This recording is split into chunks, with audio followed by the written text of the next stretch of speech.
this stays on. Try not to touch any of this stuff. This is the movement. It's really easy to accidentally knock something loose or dislocate something. So what you need to do is you need to undo these two bolts on the screws. That's what's holding the front metal case on. They're going to be these strange type of nuts that are round with the slots on either side. I don't have whatever tool is used to undo that particular type of nut. So I take just a small flathead screwdriver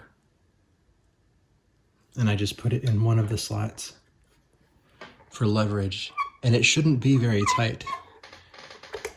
When you go to reassemble it, don't crank it down super tight. It doesn't need to be super tight. Here we go.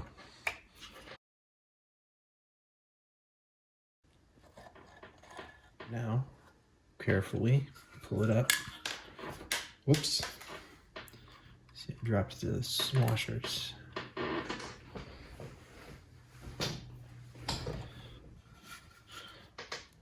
Now you can see why you need to be careful. This is these little wires are easy to bend, and especially the needle. It's very delicate. Put this over here on the top.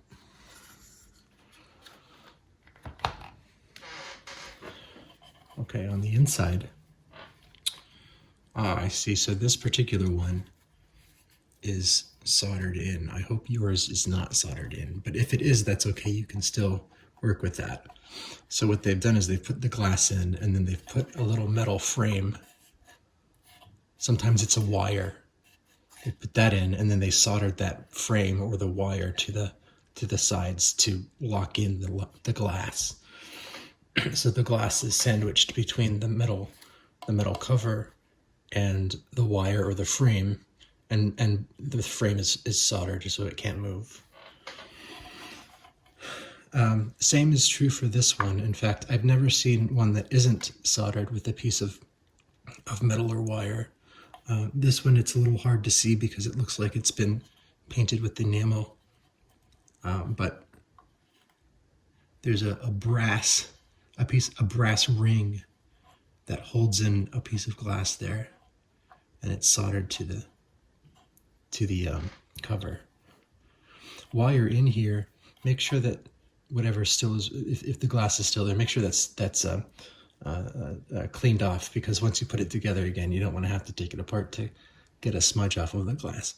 If this piece of glass is still intact, it's still not broken, you might just be able to fit it back in and then maybe secure it with some adhesive. An epoxy is what I would use.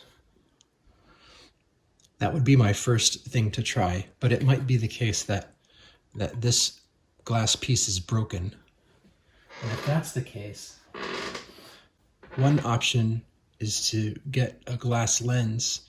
These are sold for very cheap on AliExpress. You wouldn't get this one, of course. This one's far too large and too rounded this direction. But you'd measure the size here and see if you can find one that fits really nicely in there. So I'm going to measure from here to here, 43.84. And then on the inside, I can't get in there. It's going to be a very rough estimate here, 47.65.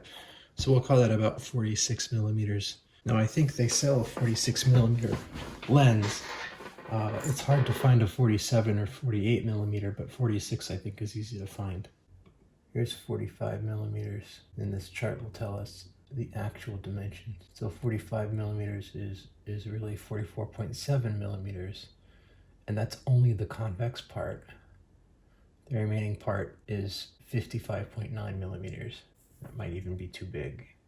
You want one that says plano convex, or flat back is another phrase they use, and that just says that it's flat on one side. So this will cost me about $3 to ship it to the United States.